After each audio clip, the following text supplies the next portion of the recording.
Brittany on the red carpet. Today, I am welcoming back Brittany from the Royal News Network. Brittany, it is fun to have you back again.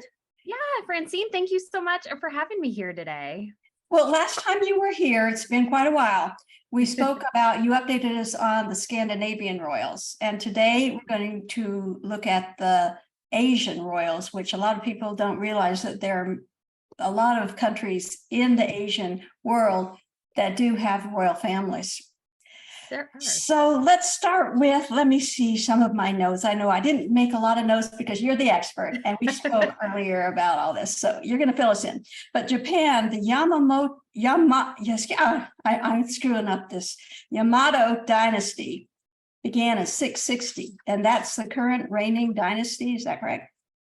That is, it's usually called the Chrysanthemum dynasty, which is easier to pronounce as well, and is currently being reigned by Naruhito, and he has a wife, Masako, and they have been married for a number of years now, and they have one daughter. And Japan's rather interesting because it's a purely male-dominated monarchy, meaning that only men can inherit the throne, and they have quite a small family. So that's been quite a struggle for them over the recent years. So the daughter, she's adorable, by the way. I've seen when she was born, she was so cute too. She is not allowed to take over once her father either leaves or passes away, correct? That is correct. And it was rather interesting. I was doing some research, and there have been a couple of empresses who have ruled, but they really do try to stick with men. And those were historical examples. And so her name is Eiko, and she is 21 now. So she is part of the Japanese imperial household, but to retain her title, she must marry another member basically of the household. And there are just very few of them because they got rid of most of the aristocratic lines after the end of World War II. So most likely when she marries, much like her cousins and her aunts and other members of her family, the female members, if she marries a commoner who is probably really her only option, she will actually lose her title and her spot in the family in a way. Well, is there any, have you read or do you know of any possibility of them changing the rules like Britain did so that women can inherit even if there's a male underneath them? Is that going to happen in Japan? Do you have any idea? They have worked on that a bit because they have very basically just a small number of members. The only actually 4 people in the line, well, 3 people after the emperor in the line of succession are the emperor's brother, his nephew, and one of his uncles who's 82. And so there are just very few members to choose from. And by the time it gets down to it, I believe his name is Hisahito. He is currently going to be the future emperor of Japan. And it might turn out that he's the only member of the Japanese imperial household left, because if you want to marry, basically, you have to leave as a woman. And he is the only member of his generation who is male. He was the first male born in the family after 41 years. And so this is very much a succession crisis. They've talked about this and they've tried to avoid it. They kind of, once Hisahito was born, they were like, okay, we can move past this again, but it definitely might be another issue for them in the coming decades. If they have just basically more princesses and no prince, this is a big worry for them. And there is a Japanese princess currently living in the United States. Explain all about her. She married a commoner and is now here in the US. Yeah, her name is Princess Mako, and she lives in New York City with her husband, Kay. And they announced their engagement in 2017. And they ended up having some trouble because apparently his mother had taken out a loan and she hadn't paid it back on time. So somehow this little kerfluffle ended up making them push back their wedding. It was by 2020, they still hadn't gotten married, and they're like, oh, we'll take a break. And then they finally got married here a couple of years ago, I think in 2021. And she and her husband have moved now to New York City, and he's passed the bar. Like every time the poor guy couldn't pass a bar, they made a news story about it. And I felt so sorry for him because I'm like, there's all this pressure. Your wife has left her family. They decide not to take an endowment that the women usually get when they leave, which is 1.3 million.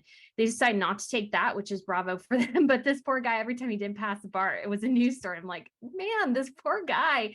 But Kay did pass, and he is now associate at his law firm. So they're doing well as far as I'm aware, and she's volunteering throughout the city. So I think they are enjoying their time in the States and outside the pressure of the household. She does not have a princess title. She does not go by princess.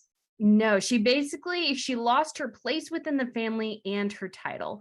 So even though she still has her family ties, she can't go to like any official functions or anything like that.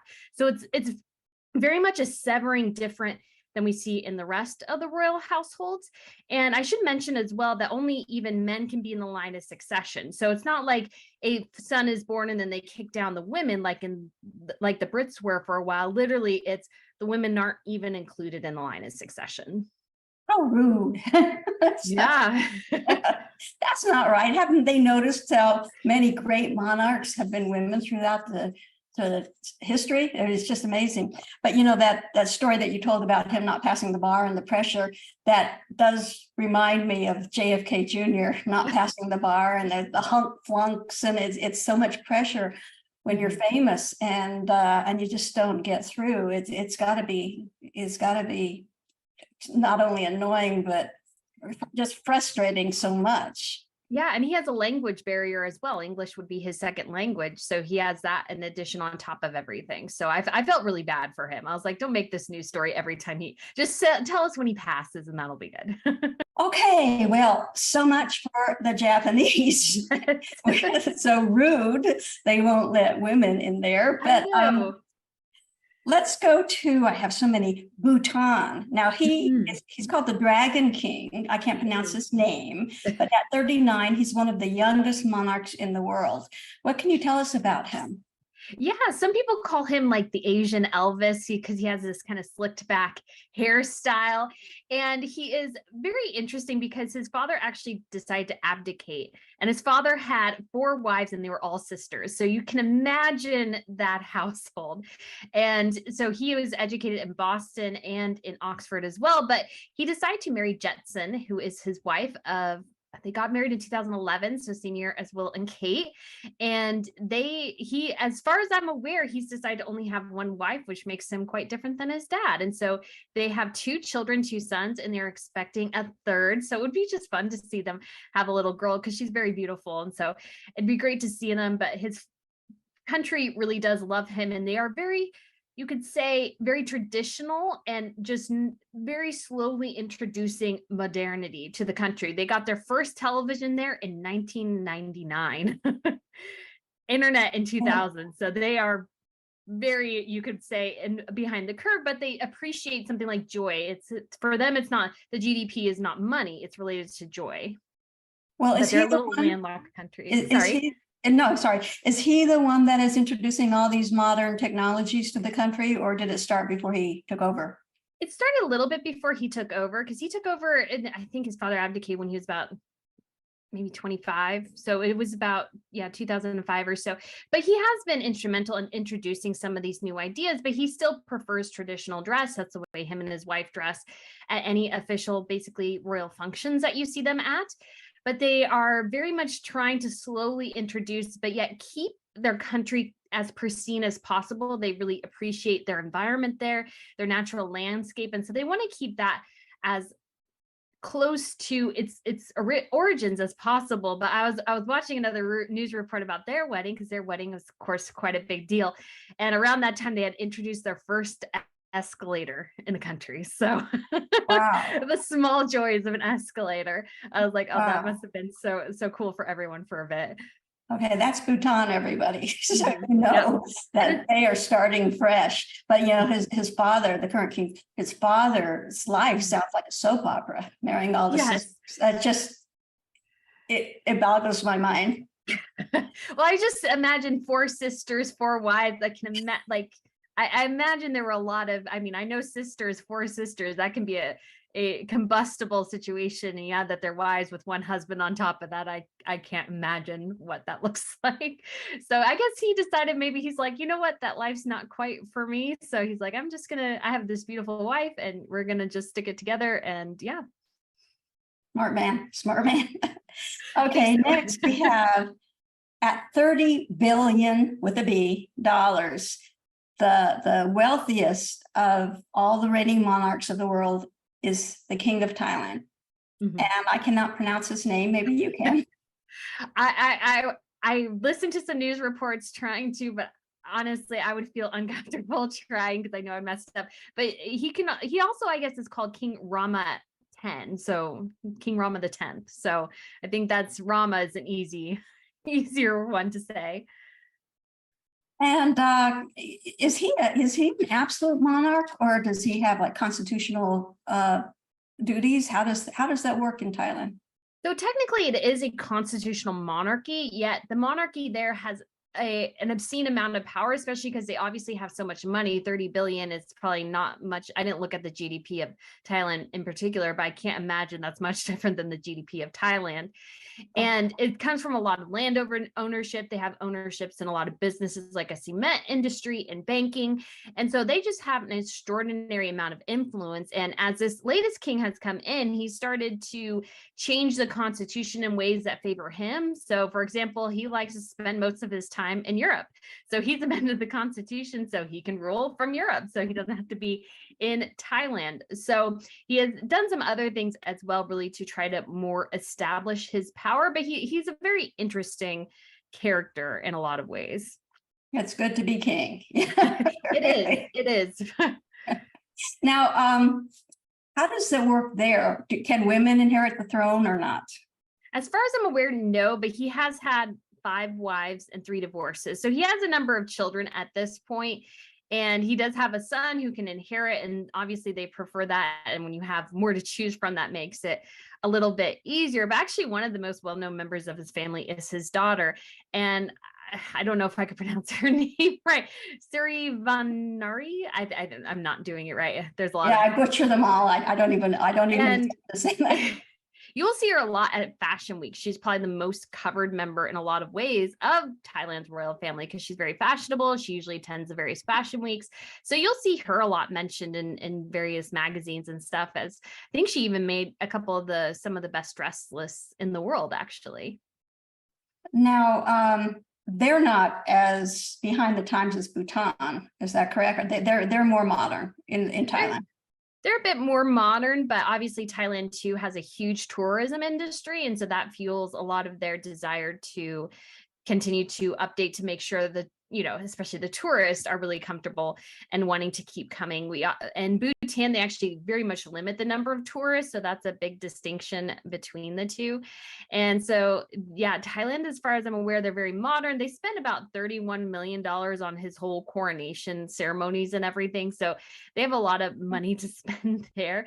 But obviously there's aspects of the country that struggle with a bit of poverty, like everywhere. But yeah, it's a very modern country, very much one of the big, especially tourist locations in the world. And it's formally called Siam. So we know that, Americans know that from the musical The King and I. So all the clothing that you see worn there, they still do wear today.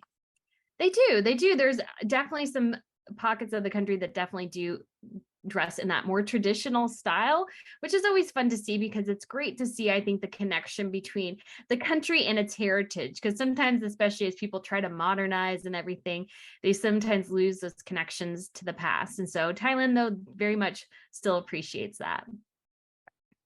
Let's move on to the Sultan of Brunei, who was 73, the second longest reigning monarch after Queen Elizabeth II. He's the second richest monarch after Thailand. I thought he was the first, but in reading about him, he's just under Thailand. Is he? I don't want to say tyrant, but does he have full power over the country and not constitutional? Yeah, he is actually one of the few absolute monarchs that we still have in our world. And so he definitely has a control over huge aspects. And it was actually interesting when I was doing a bit of research. the country of Malaysia, which it's Brunei is right next to, is a series of sultanates, and then they choose one to be king every 5 years. And so Brunei actually asked to be part of that initially when Malaysia gained independence from the United Kingdom, and Malaysia decided against that. So Brunei, I think the Sultan benefited from that decision because he is very much, as far as I'm aware, I didn't look in the particulars, but very much more wealthier than his Malaysian counterparts. And so that country, obviously, the absolute monarchy, the monarch has, I believe, 5 sons and 7 daughters. So he has multiple wives as well. And he has a crown prince who has 4 children too. So they are growing their family. And so they have a line of succession there for the king. But he was most recently seen at the Jordanian royal wedding with one of his younger sons, and his younger son, he has a whole Instagram following and everything, like 2.3 million. So a lot of these younger royals are starting to delve into the Instagram space too. Well, let's go back a second to what you were alluding to as Malaysia. They elect their monarchs every 5 years. Do they run like our campaign here in the United States? How does that work? They gather a council of the 9 sultanates. So Malaysia is divided up into various sultanate kingdoms. And so each one of those has a ruler there. And so the sultanate, they all gather together and they choose the next one. And so they rotate it every 5 years. So the current sultan, his name is Abdullah, he was instituted in 2019. So by 2024, they will gather together again, and they will decide who the next monarch will be. Although I think they have sort of a system in place where they go from, sultanate to sultanate, but it is an interesting way that you don't see a lot in other countries, which is that electorate. Some of the Middle Eastern have that as well, not really an electorate, but they do choose who is next in line, because usually they have multiple wives, a lot of children, and so they choose their next in line based on who they want to lead. So there is a little bit of that influence there too, but it is very interesting to see that. And it's like, I wonder when, you just wonder when the next person will be. Taking the wives and the children aside, it kind of sounds a lot like choosing the Pope, the popularity and within the group.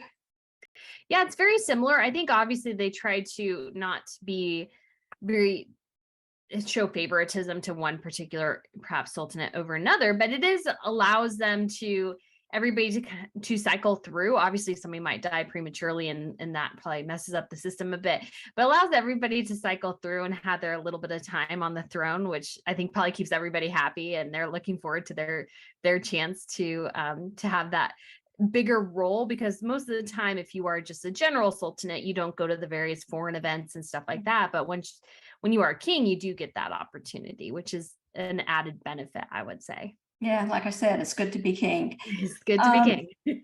Finally, the only Polynesian kingdom is Tonga. And, Hawaii, before it became a state, had a king. But now the only Polynesian king is Tupou. I can't pronounce his name, and I'm so sorry for all the Tongans watching. But do you know much about how he rules? I don't know too much about how he rules, but I know they are definitely part of the Commonwealth, because Harry and Meghan, when they were doing their foreign royal tours, they actually went down to Tonga, and he has one of the smaller kingdoms in the whole world. So it's an opportunity for them to get outside a little bit and just enjoy meeting with some of those larger royals. But it's a very small kingdom, and I'm not familiar with exactly how their government runs. I think he might be one of those absolute monarchs. So that is an interesting possibility. Wow. Okay. Now, you had mentioned earlier the Jordanian wedding. Now it's King Abdullah's son. They invited royals from around the world. And were all of these royals attending or members of their families? Many were. So I did go through and I grabbed screen grabs, but they weren't very good. Obviously, we had the Sultan of Brunei. He came with one of his younger sons. We obviously had the King of Malaysia and his wife as well. And the Queen of Bhutan came without her husband. But it was one of those events that, again, because he is a Crown Prince Hussein, it does attract a lot of royals from all over the world. Catherine and William went, which is their first time attending a foreign royal wedding. Usually those events are reserved for Sophie and Edward. And so Sophie and Edward usually go. And so it was one of those things that was just a huge thing where all the royals came. And so it was either the monarch themselves or usually whoever is next in line for the throne. Although I will say Princess Beatrice was a bit of a surprise, Princess Beatrice of York from the UK, but apparently she's quite good friends with Crown Prince Hussein. So she was able to go, and he married Rajwa, who is from Saudi Arabia, and her family has quite a bit of influence in that country as well. Yes, and you did an entire episode, if not two, on that royal wedding. And I want to just give a shout out to your channel, Royal News Network. And you also have what is it, Royal Fashion? Royal Fashion News. So anybody who wants to see who's wearing what, I've never asked that question on a red carpet. I've gone to red carpets, but I've never asked who are you wearing. But you do explain the different outfits and actually the costumes of the royals from other countries, especially the Asians. I heard you talk about some of those. So it's very interesting what you do. You do your homework. You do a lot of research, and I salute you because your Royal News Network is amazing, and it just doesn't stop with the British royals, as a lot of people think. You go all around the world like we are doing today, and you have trips to join that you can take groups of your followers around. Will you think you'll be going to any of the Asian countries in the future? I mean, I've always really wanted to go to Japan. I think that would just be an amazing place to go to. And I try to usually make them around various royal events because I think that would be fun for people to attend if they can. But I would definitely be open to that because I love going all over the world. I've been to South Korea, didn't go to Japan, but I actually visited Mongolia. Actually used to have a monarchy, so I visited some of their palaces. I made my little tour guide go, "Oh, let's go over here," and it was sort of run down because they haven't had it inactive in a long time. She was a native from Mongolia. She's like, "This is the first time I've been here." I'm like, well, I'm so glad I got to be with you the first time you came to this little palace that they had. And I missed the opening of the South Korean palace because South Koreans had a royal family as well at one point. So there are a lot of even families that we don't even hear about much anymore, but that existed in Asia. And I think that's an amazing cultural and historical connection to explore for sure. And a little off topic from the Asian royals, but you do study palaces as well. Can you give us a couple of your favorite ones to visit? Ooh, one of them would definitely be Versailles. I know a lot of people have been there, but it's just an incredible complex. The gardens are magnificent. Obviously, the Hall of Mirrors and everything, very beautiful. I've always loved Hampton Court Palace. That's definitely worth going to. It's brick, which is very different than some of the other palaces that you'll see, and so that one's very famously associated with King Henry VIII. And then I hung out in Krakow, Poland last year. And so I got to head around their palace complex several times, which was so much fun because you can kind of go up there and hang out without buying a ticket and going in. So that was a lovely, lovely place. And then, of course, you have as well in Germany, you have Neuschwanstein, which is the fairy tale castle. Inside, it's only partially built, so you can't see what the full vision was, but outside is just magnificent. It's in this very romantic, it very much feels like a fairy tale. It's what Cinderella's castle was based off of in Disney World. And you just very much feel that magic when you're there. And I know palaces and castles are really not important, but it's so fascinating to so many people. I didn't realize until recently that every castle in the Disney parks throughout the world is different. Yeah, they're all based. They also include a lot of the architecture from the countries in which they were built. So it's amazing. And castles and tiaras. I know you're very interested in tiaras. You've done several shows on tiaras, Tiara Tuesday on your channel.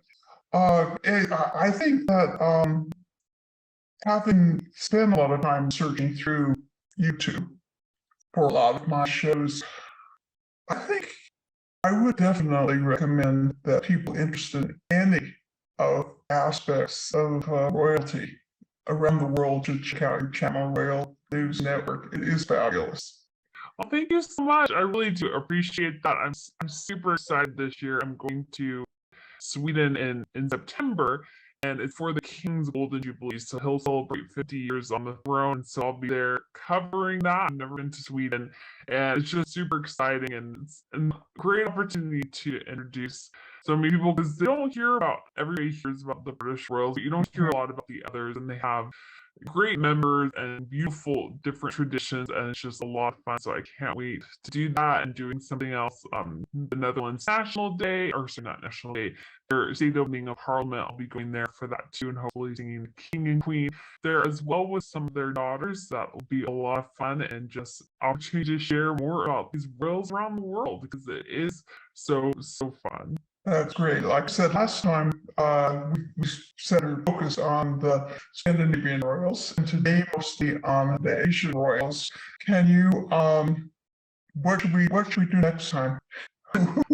What section should we go? Middle Eastern. Okay, Middle Eastern, yes, because they are very different. Especially Saudi Arabia is very unique in how they've chosen their next in line, because they've cycled through all the initial king's sons basically. And there were a lot of them. I think he died in the 50s, so they've been cycling through all the sons for quite a while. So it's very different. There are a lot of them. A lot of them. So very different style than what we get over in the West for sure.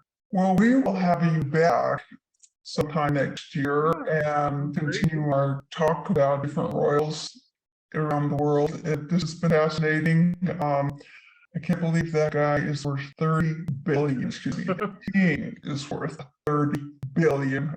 So that was eye-opening. All right. Thank you so much, Brittany, for sharing some time with us and informing us about the Asian royals and their traditions, and hopefully their futures. And we'll talk to you soon. Yeah, thank you so much, Francine. Great to see you again. Appreciate your time, really do.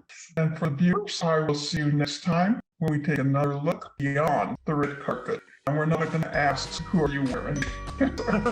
We'll leave that to Brittany. Okay, I'll see you next time. Bye-bye.